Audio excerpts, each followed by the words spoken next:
김현태 707 전 단장은 계엄 초기 용산 국방부 앞에서 기자회견을 하기도 하였지만 시간이 흐르면서 내란 재판을 받은 후 좌측 세력들에게 마음이 들지 않은 결과 파면을 당하여 큰 슬픔과 충격에 빠져 있던 중 국민들의 격려, 지지, 후원에 힘입어 용기를 내어가는 중에 있습니다.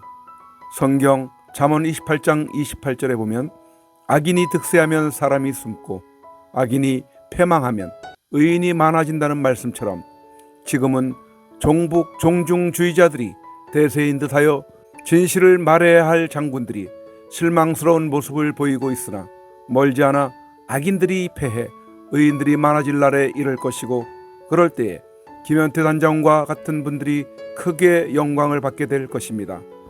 다음은 윤석열 대통령 12.3 계엄과 관련하여 재판을 받고 있는 707 특임단장 김현태 대령이 밝힌 글입니다. 감사합니다. 고맙습니다. 애국 시민들과 끝까지 함께하겠습니다. 2025년 3월 4일부터 직무 배제되었음을 언론을 통해 알게 되었습니다.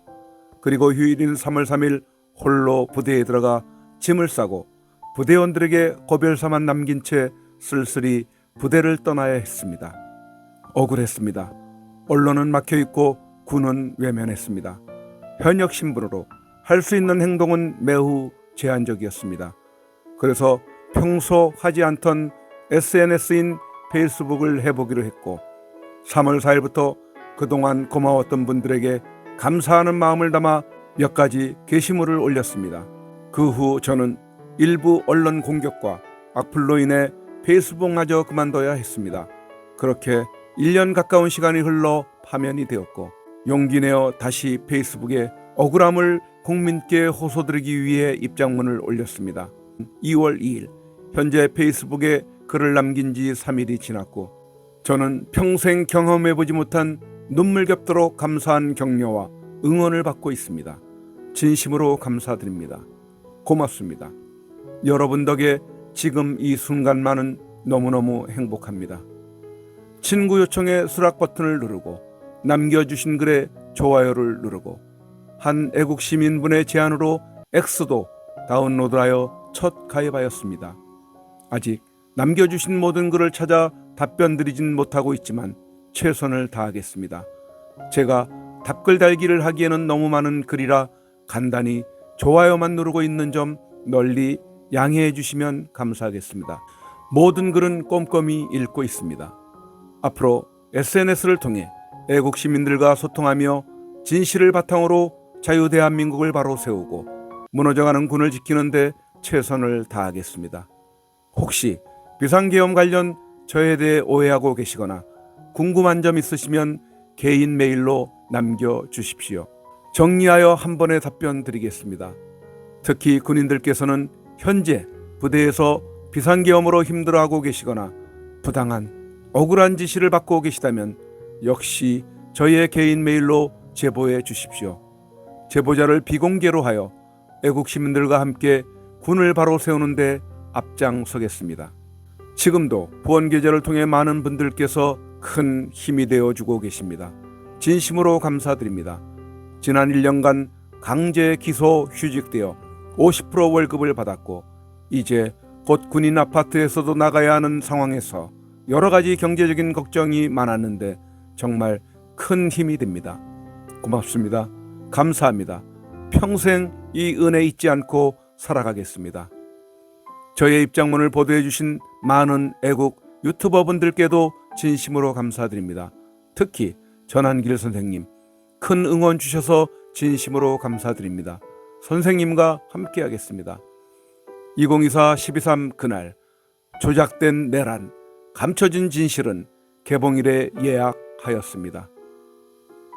전한길 선생님을 비롯하여 여러 곳에서 유튜브 출연 요청이 있었습니다. 감사합니다. 법치를 바로 세우고 자유대한민국을 지키기 위해 최전선에서 진실을 알리고 계신 애국 유튜버분들께 조금이나마 도움이 될 수 있다면 어디든 언제든 달려가겠습니다. 민주당은 윤석열 대통령님의 비상계엄을 미리 알고 치밀하게 준비하여 대응하였다는 사실이 조금씩 밝혀지고 있습니다. 저도 공감합니다. 이것은 부정선거와 함께 음모론이 아니며 여러분의 노력으로 조금씩 밝혀지고 있는 진실입니다. 이것을 바로잡지 못한다면 자유민주주의 대한민국은 친북, 친중의 좌경화가 되고 말 것입니다. 소리 없는 전쟁은 이미 시작되었습니다. 저는 1년간 적들의 공격이 있었고 이제 우리가 진실을 무기로 역습하여 승리할 때입니다. 애국심으로 똘똘 뭉친 애국시민 여러분과 함께라면 반드시 승리할 것입니다. 한미동맹으로 맺어진 세계 최강 미국은 우리를 외면하지 않을 것이라 믿습니다. 서서히 진실을 알아가다 2024-12.3 윤석열 대통령님의 비상계엄 목적과 의도는 김용현 장관님 외 아무도 몰랐습니다. 그만큼 보안이 요구되는 상황이었을 것입니다. 곽종근 사령관은 혼자 고민하여 계획을 수립하였고 비상계엄 시 언론을 모니터링하며 부하들을 지휘했습니다. 그 과정에서 스스로 비상계엄 해제 결의안 가결이 추진되자 국회의원들을 막아 방해해야 한다는 추정과업을 설정한 듯합니다. 그 결과 윤석열 대통령과의 통화 전 일공수 여단장에게 국회의원을 끌어내려는 지시가 내려갔고 예하 대대장들과의 녹취록이 공개되었습니다.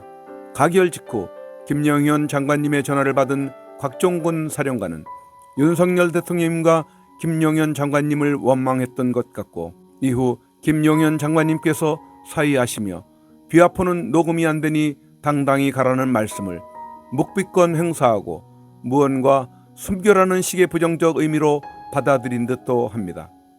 이건 제가 12월 5일경 내가 지난 1년간 가스라이팅 당한 것 같다.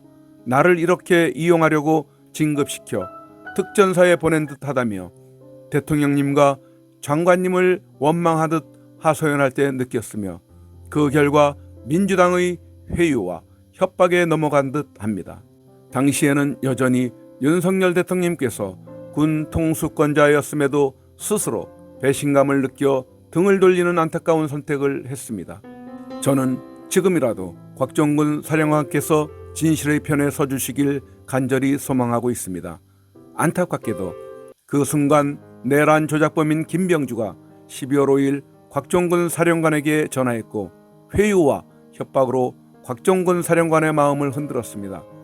예상 질문지를 주며 내일 항의 방문 형태로 갈 테니 위병소에서 연락 오면 자연스럽게 나와라 인터뷰하자라고 했고 공개된 지인의 음성 내용으로 볼 때 거부할 수 없는 회유와 협박이 있은 듯합니다. 너와 너의 부하들까지 모두 내란죄로 감옥에 보내겠다. 시키는 대로 해라. 인터뷰관 내가 말하면 그냥 예라고 하고 박선원 내란 조작범이 수첩에 적어 힌트를 줄 테니 눈치껏 보고 대답해라. 이런 식의 협박이었을 것입니다. 이는 12월 6일 유튜브를 여러 번 보다 보면 조금씩 보입니다. 결국 곽종근 사령관은 2024년 12월 5일부터 내란 조작범 김병주, 박선원에게 협박 및 회유당하여 유튜브를 찍고 중간 두목격인 박범계가 소개시킨 변호사를 만났고 그 변호사의 지시로 자수서를 쓰고 그 자수서에 대통령님과 2차 통화 내용을 조작하여 내란 프레임을 씌웠습니다. 그리고 다음 날 국방위에 출석하여 거짓된 2차 통화 내용을 공개하였습니다. 그 이후에도 박범계, 부승찬의 변호사 조력은 계속되었고 구속 후 보석으로 석방시켜주고 징계를 해무로 낮춰주는 등 내란 조작범들은 지금도 곽종근 사령관이 빠져나가지 못하도록 당근을 주며 회유와 협박을 반복하고 있습니다. 제가 기자회견간 김용현 장관님을 원망하던 모습을 보고 저까지 회유하면 내란 프레임이 완성되겠구나 판단했을 것입니다. 그래서 12월 10일 점심시간 국회 333호실에서 저는 자연히 따라올 것이라 생각한 듯 제가 있는 상태에서 곽종근 사령관을 회유했습니다. 하지만 저는 거짓으로 국민을 선전선동하는 내란 조작범들이 싫었습니다. 특히 가짜뉴스로 군과 707 특임단을 모욕하는 행태가 너무 싫었습니다. 그리고 내란 조작범 박범계, 김병주, 박선원, 부승찬의 저에 대한 공격이 시작되었습니다. 가짜뉴스에 대한 반박. 가짜뉴스를 통해 국민을 기만하고 선전선동하는 내란 조작범들은 조직적입니다. 행동하는 박선원, 김병주, 부승찬은 말단이고 박범계는 의리법연구회, 문영배, 민중기와 함께 그 위에 있습니다. 또 그 위에도 있을 것입니다. 이들은 민주노총의 지시를 받은 좌편향된 언론을 앞세워 거짓으로 국민을 속이고 대통령의 합법적인 비상계엄을 내란으로 몰고 있습니다. 민주노총의 간첩이 많다고 하니 북한과 내란 조작범들이 연결되어 있을 가능성도 배제할 수는 없습니다. 반드시 모든 진실을 밝혀내야 합니다. 이번 입장문 발표 직후에도 기다렸다는 듯 더불어민주당은 계엄군이 오히려 피해자에 뜨는 개변으로 사실을 왜곡했다. 시민과 국회의원을 향해 무력을 행사했다. 언론인을 폭행했다. 군이 국민을 향해 총구를 겨눴다. 파면은 징계 조치라 재판 중에 가능하다는 개변으로 또다시 국민들을 선전선동하고 있습니다. MBC 역시 제가 헌법재판소 증인 및 이후 국방위의 진술을 뒤집었다와 안기령 쇼를 언급했습니다. 저는 헌법재판소 증인 출석과 마지막 검찰 조사를 마칠 때까지 어떤 국회의원 요청에도 응하지 않았습니다. 저의 기억과 진실이 오염될 것이 우려되어 거부했던 것입니다. 안기령 쇼는 자영업의 모든 것, 한미일보, MBC 3노조 등의 영상을 보시면 쉽게 이해하실 수 있을 것입니다. 말단 행동대장 내란 조작범 박선원도 역시 쓰레기 방송에 나와 순 거짓말을 늘어놓았습니다. 김현태가 2024년 7월과 8월에 윤석열 대통령님 네 분과 계룡대에서 골프를 쳤다. 그래서 내란 주력 부대로 포섭되어 최선봉에서 국회를 침탈했다. 김현태가 말을 뒤집는데 성일종 국방위원장 등 국민의힘이 개입한 듯하다. 김현태 하나를 불러 국방위를 했다. 그리고 또 뻔한 케이블 타이를 언급했습니다. 인사청탁을 했다와 더불어 늘 같은 레퍼토리입니다. 저는 골프 친 적 없고 헌법재판소 증인 출석이 끝날 때까지 누구도 만나지 않았습니다. 당연히 인사청탁도 없었고 케이블 타이로 사람을 포박한 적도 없습니다. 당시 국방위는 제가 언급한 회유가 모두 사실이다 보니 민주당 2, 3명만 들어와 저를 협박하는 듯한 고성만 지르고 나가버려 국민의힘 의원들만 남아 진행했던 것입니다. 이후 모든 국조특위에서 저를 배제시켰습니다. 그리고 케이블타이는 저와 국회에 불려간 부대원들 모두 테러범 포박용이며 필요시 다용도로 사용 가능하다라고 진술했는데 내란 조작범 박선원은 케이블타이에 한이 맺혔는지 아무도 믿지 않을 거짓말을 아직까지 멈추지 않고 있습니다. 이제는 진리입니다. 당시 제가 건물 봉쇄를 해야 하니 항상 휴대하는 케이블타이이지만 더 챙기고 청테이프나 자물쇠 등이 있으면 가져가자라고 지시했다는 사실이 많은 부대원들의 메모와 증언을 통해 이미 증명되었습니다. 성일종 위원장에게 인사청탁했다는 헛소리를 빼먹지 않고 하고 있는데 당시 녹취록이 있으니 내란 조작범 박선원은 자신 있으면 모든 것을 걸고 고소 고발하기 바랍니다. 말씀드리고 싶은 왜곡된 진실이 너무 많아 오늘도 길어졌습니다. 죄송합니다. 마지막으로 대한민국 호국보훈협회 회장님께서 보내주신 글을 공유 드립니다. 회장님 감사합니다. 명령의 딜레마와 국방부의 신의, 제복의 명예를 누가 훼손하는가? 군조직의 근간은 상명하복의 질서에 있다. 이는 군대의 효율성을 위한 장치를 넘어 국가 안보를 지탱하는 최후의 실존적 원리다. 최근 12.3 비상계엄 사태와 관련해 현장 지휘관들에게 내려진 파면 조치는 우리에게 근본적인 의문을 던진다. 지휘계통의 상층부에서 발령된 엄중한 명령을 수행한 군인에게 사후적 정치 상황을 근거로 모든 책임을 전가하는 것이 과연 조직의 정의에 부합하는가 하는 점이다. 현장의 지휘관은 법률의 정당성을 매 순간 가려내는 헌법학자가 아니다. 특히 국가 통수체계의 정점에서 내려온 명령을 마주할 때 군인에게 주어지는 선택지는 지극히 제한적이다. 그럼에도 불구하고 국방부가 내란 음모라는 정치적 프레임에 편승하여 현장 집행자들에게 연금 삭감과 파면이라는 극단적인 징계를 내린 것은 군 조직 스스로가 자신의 작동 원리를 부정하는 위험한 선례가 될 수 있다. 우리가 주목해야 할 지점은 국방부가 조직 구성원을 보호해야 할 최소한의 신의를 보여주고 있느냐는 것이다.